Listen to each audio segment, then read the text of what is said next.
Hot, not 7 every day, that's my word. Swimming in women with their own condominium. 5+5, who dropped millennium. It's all about the Benjamins. What? I get a 50-pound bag of for the. Okay, that's all I know. Because I really wanted the beat to drop. And I don't even know where that song came from, y'all. I don't know. I just felt it when I turned the mic on. I hope that brought joy to somebody's life. I hope it did. You are listening to the Good Girl Podcast. I am Cameo King, the host of the Good Girl Podcast, a podcast of women's confessions about our flaws in faith, femininity, and culture. Everything is on the table. We destigmatize the messy process of figuring out life. Sometimes when we are figuring out life, we make some mistakes that have some consequences, and people's feelings get hurt, relationships end, babies happen. There's a huge shift, but I wanted to let you guys know that is simply called figuring out life. And so I invite individuals who have figured out a portion of life, and I invite them on, and I call those confessions. So every week we have a person on sharing a confession. And so this week, these are my confessions. And so I have one that I'm going to share with you. And it's hot off the press, y'all. It is hot off the press. Is that going to age me? Hot off the press? I'm going to change it. Hot off the press and comb. I'm going to change it up. Anyway, before we get into it, listen to a quick word from our sponsors. A brand new, refreshing option to education is finally here. It's called the Potential to Pathway. It's college and career coaching. Yes, college and career coaching. And get this, it's free. It's now available for young adults ages 16 to 25 in Ingham and Eaton counties. No GED or diploma is required. Again, it's free college and career coaching, all done virtually. If you're interested, you can contact the Capital Area College Access Network. Call 517-203-5011. Again, that number, 517-203-5011. Or email collegequestions@capcan.org. That email again, collegequestions@capcan.org. You can also always head to the website, capcan.org. So yes, hot out the press and comb. And when I say that, I'm not sure if I've had too much time to marinate on this, right? I'm experiencing this right now. I'm trying to grow through this. I'm trying to get what I'm going to share. I'm trying to get this in my spirit, especially as we're closing out the year. It's something that I think, matter of fact, is something that I know that will shift how I view life, and it will allow me to enjoy life on a deeper level and in a more meaningful way. And I hope it does the same for you. And so while some of us are celebrating our goals that we've smashed and the unimaginable things that have happened in our life, and we are loudly celebrating those victories and accomplishments, especially on the socials, and as you should, let's be clear, because baby, life is worth celebrating. Some of us have had some dark nights. We have been in the valley, in the depths of the valley that we didn't even know existed, and we had been there for a long time. So yes, let's celebrate. But also, as this year comes to an end, many of us are reminded of the goals we did not meet, or the things we hoped for and they did not manifest or come to fruition.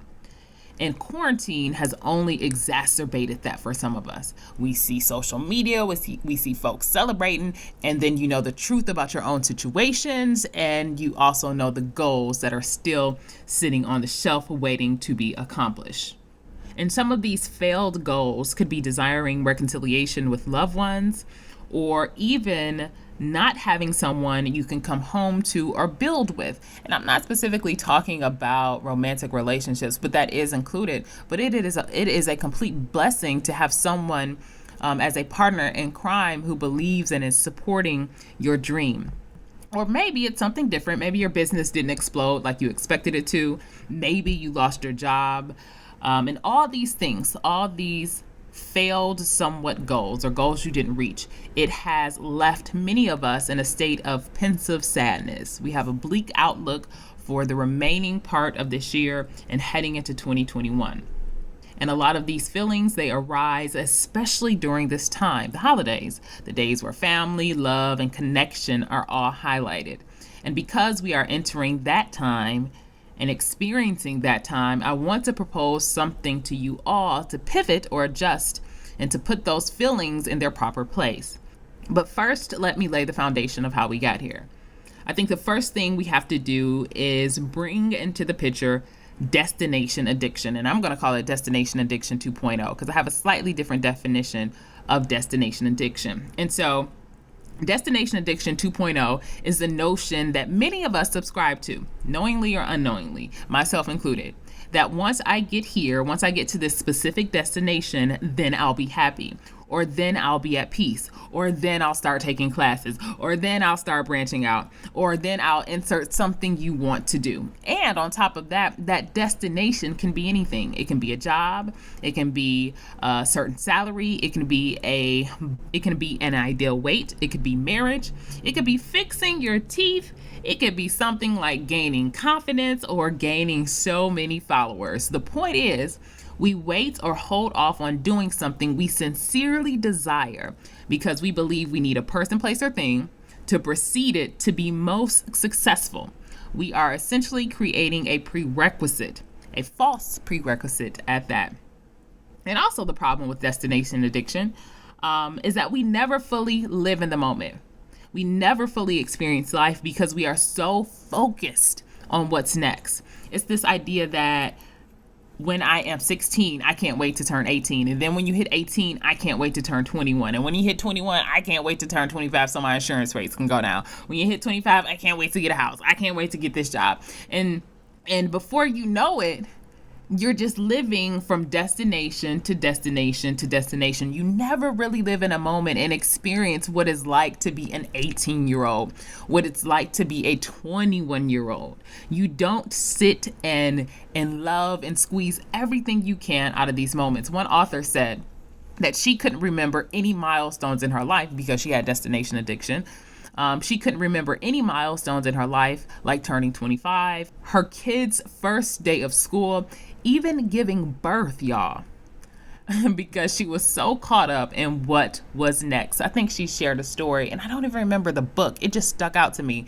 But she shared a story about how she was in the hospital with her child, and she doesn't remember the birthing process, but all she did was remember holding the child and planning for what was next. She didn't experience what it was like to literally have life pass through her. And I know that may be a different experience for everyone. Everyone's like, I don't want to think about that no more. That may be somebody's experience. But you get my drift. And essentially that destination addiction, it had literally robbed her of the joys of life, no memories. And the undergirding thing of this destination addiction is that we don't appreciate what's right in front of us. The joys, the nuances, the little things, the peace, the chaos of a particular season, because we are, again, so focused on what's next. And I think this destination addiction is perpetuated by the grind culture. Everybody know what the grind culture is, right? Grind, work. This idea that if you just work hard enough and long enough, then you'll make it, right? That is, in my humble opinion, the essence of the grind culture. And it does not acknowledge the real limitations or privileges of one person. And working hard in the grind culture is typically a response when things aren't happening in the time we expect it to happen, right? Or because it's happening for someone else quicker. Or when we see those who are extremely successful, their response is, oh, I just worked my butt off, right? And I think I know it is exacerbated when we head to the internets or we're just perusing the internets and we may be in a certain type of mood, again, because we didn't reach our goals. And all we see is work hard until it happens. Work hard until you see it happens. And now, let's be real clear. I am a huge proponent of working hard, putting in your reps and looking for inches all around. Little spaces, little changes you can make to improve where you are. I believe that faith without works is dead, and I believe all that is true and necessary. But a negative part of grind culture purports this idea of getting to a destination quicker by doing something extreme, like working, like just nonstop working, work, right? And I believe what this negative aspect of grind culture and destination addiction fails to do is to include one component in its approach to success. And that failure to include that component is damaging to those of us who have been grinding for years and still have not seen the fruit of our labor or what we expected for success. And that one thing, that one component, that's timing.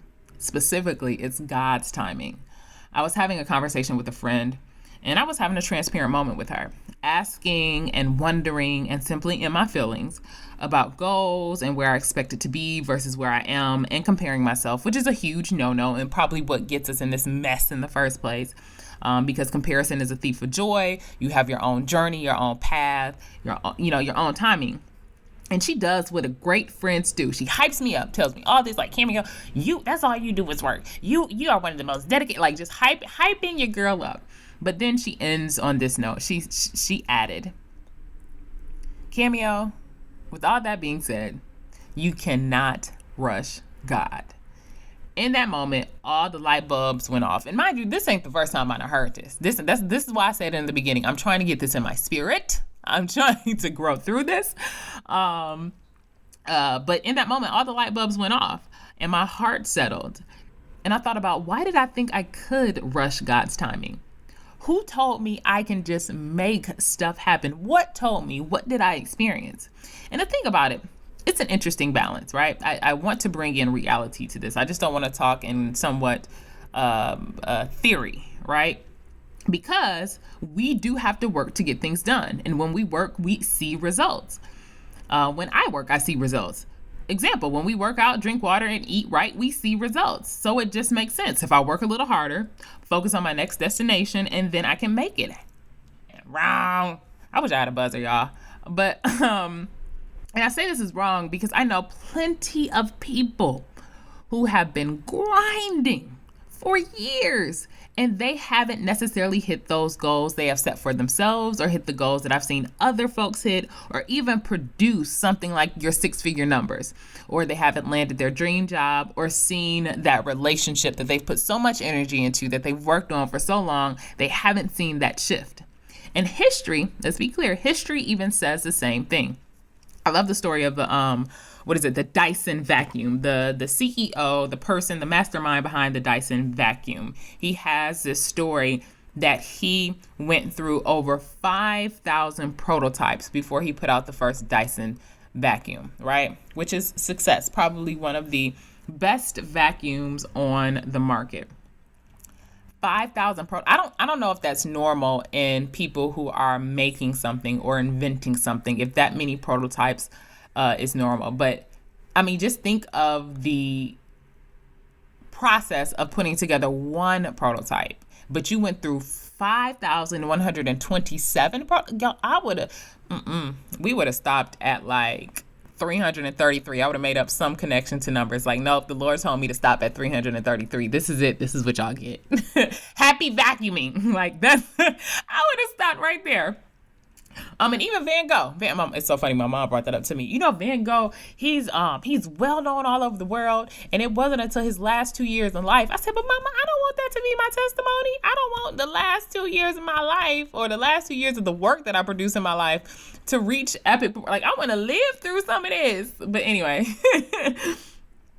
what I'm saying is, I believe when we think about unmet goals in 2020, it takes hard work, yes.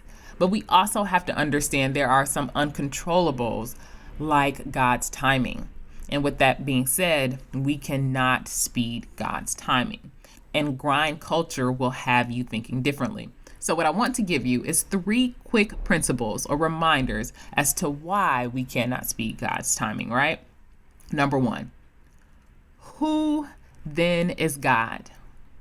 Who then is God? If all we have to do is work hard, work fast, jump up and down 3 times, go to this Get My Boaz Academy to twist or force God's hand, who then is God? If God is a spirit that responds to my beck and call for the things I want and desire, is God God? Or is God a genie? Now, this does not mean that God does not want good things for us. It does not mean that God doesn't listen to our prayers or answers prayers. If anything, it points more so to control, omniscience, and trust in God's plan, and trust in God's goodness and direction and desire for our lives.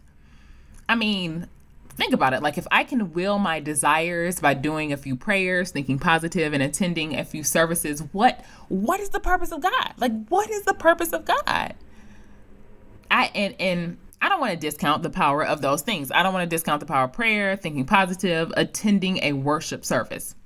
But it is when they are used, right? And how they are used and how they are taught. I think some of us have been taught that they are a tool to get our desires met. And I personally don't believe that that is a part of the Christian faith or any faith for that matter. I believe those tools are meant to move us closer and in lock and step with the sweet communion of God, not an exchange of worship for blessings. Number 2. I had to question what I am sincerely desiring. What is my sincere desire when I become disappointed when I haven't reached said things, when I haven't reached explicit goals? I say that because I believe I have everything I need right now in this present moment. If I need $1 million right now, I would have it. If I don't have it, that means I don't need it. Everything I need, I have. It is inside of us. That has been my testimony. And let me just tilt this lens a little bit too. Let's apply it to something different. You may say, I need a job. You may say, I need a spouse. I need kids, which all may be true. But what does having a job represent? What does having a spouse, what does having kids represent?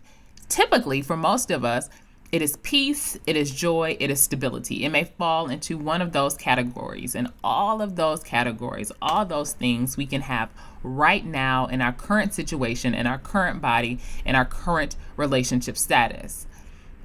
We have been taught to depend on external factors like a job, a spouse, a kids to create what's already there, like peace, joy, and stability. But the truth is all those things are uncertain. They can shift, they can change, they are not guaranteed. A spouse ain't guaranteed, kids ain't guaranteed, and God forbid there's an accident and your husband isn't fully present. Maybe he's injured, for a while, or maybe he can't show up like he did before. There are certain things that you just loved that he did, and he can't do those anymore. God forbid, he goes on to be with the Lord. Our joy the foundation, let's be clear, the foundation of our joy cannot rest in these external factors, because when those external factors cease to exist, and I do not wish that on anyone, when those external factors cease to exist, or let's say it like this, when they do not perform like we expect them to perform, right? When your husband start acting a complete fool, right? When your husband is not the same person that you went on with on date number 1, right? When, where then does our joy, our peace, and stability lie? And I want to add, I do believe you can go from glory to glory, faith to faith, in a sense, an ever increasing and evolving joy in these different type of things in our relationships or things we may value. Like you can enjoy your house. You can enjoy your car or an appreciation for something. You can enjoy your job. You can love your job as you grow and as you should. But when we talk about the foundation and what our joy is rooted in, it isn't the things that the world can take away or that the world can give, right? It's very difficult for me to align with the idea that external things that I cannot control is where I can find my ultimate happiness or the highest joy I can experience. That's difficult. And number 3, there is glory. I don't think I'm going to be a mother at all in the church because I can't do those traditional things I feel like mothers can do, right? Anyway, there is glory in the process. For the life of me, I have never truly understood what this idea of you must fall in love with the process more than you love the destination. I never understood that. It took me a while to grasp that, right? It wasn't until I heard a motivational speaker named Inky Johnson break it down. He asked a question: what type of person would you be if you arrived at a destination the same way you left the previous destination? So let's be clear. He ain't asked it exactly like that, but I'm trying to paraphrase it and how it hit my spirit. So don't be like, Inky ain't saying that. Don't do that. Don't do that. Rock with me for a minute. He said something like, if I enrolled in a collegiate program and after I completed all my courses, meaning I received my degree, I had learned nothing. Or I was at the same maturity level I left when I began. That would be a travesty, right? You got to your goal, you got to your destination, but you learned nothing in the process. Another example, what if you got married and your goal was to stay married? And you did that. You celebrated 35 anniversaries, but learned nothing about love, about dedication, about your wife, about yourself. You were the same person at 30 as you were at 65 years old. That too, my friends, would be a travesty. The process is the thing that grows us and teaches us and helps us become, right? Become that wise, beautiful, intelligent person. And if we rush this process, if we try to speed God's timing and we don't appreciate it, we will possibly end up at our destination the exact same person. And that, my friends, that, guys, I don't even know if there's a word for it. Travesty, failure, a sham. It just would be horrible. And so the goal is to trust and love and appreciate the process. We are becoming better. We are becoming beautiful. And like I said in the beginning, I am growing through this with you. This is hot off the pressing comb. And so as we are closing out this year, I think this may be something to add to your repertoire, especially if you've been working and working and working and working a long while. I think it is important to first practice gratitude about where you are, what you have experienced, but also continue to work, continue to believe, and know that God will complete the work that is within you. It will be, however, it will be in God's timing. You cannot rush God.